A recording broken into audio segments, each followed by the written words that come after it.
Our CougarBoard question of the week is right here. If you're not familiar with CougarBoard, it's the largest online community of BYU fans. Thousands of posts every day. This question comes from JRE85, one of their insider subscribers. Any update on how revenue sharing will be split among athletes next year? Is the government still taking the position that Title IX applies to revenue sharing payments?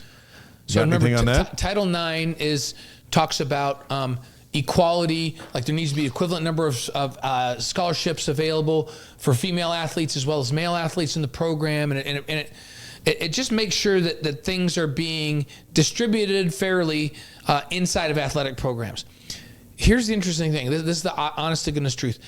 I was just talking a few weeks ago with some of the folks at BYU. They still don't know exactly how this thing's going to work. Like they talk about there's going to be revenue sharing next year, and this is what we're going to do. But they haven't come out with a framework for how it's supposed to be administrated. And they're nervous about it. Everybody's nervous about it because they don't want it to be a free-for-all like NIL has been, right? Where there's just no guidelines on it. And they're hoping to get like some more information about how they're supposed to do it. Does Title IX apply or does it not apply?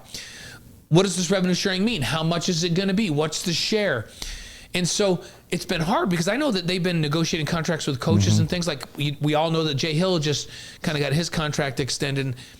And they're really cautious. Like, we're not sure how much money we can give out to coaches right now because we're not sure how this revenue sharing is going to affect us.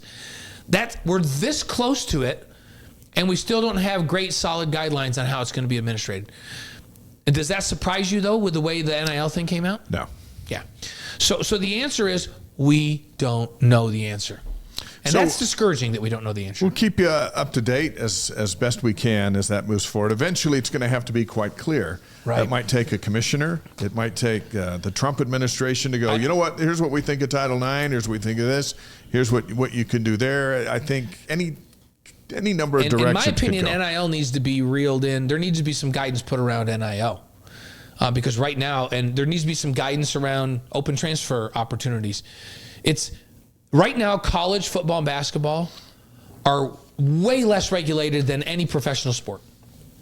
Because think about it, professional sports has salary caps, and they have guidance with the like for instance the NBA. The NBA's Players Associations negotiated deals with the NBA that guarantee contracts to be a certain amount for certain draft picks, and you can't just go leave a team because there's free agency, but there's conditions on free agency. It's not just, hey, everybody's a free agent every single year. Can you imagine if our professional sports operated like college football is right now? It'd be a mess. No. And it's amazing to me that something that was almost the most regulated thing, and we thought there was way over-regulated, isn't regulated at all right now. They got to put their arms around that and figure out how to fix that. Thank you for watching The Wise Guy. If you like what you're watching, you can help us out by subscribing and hitting that notification button.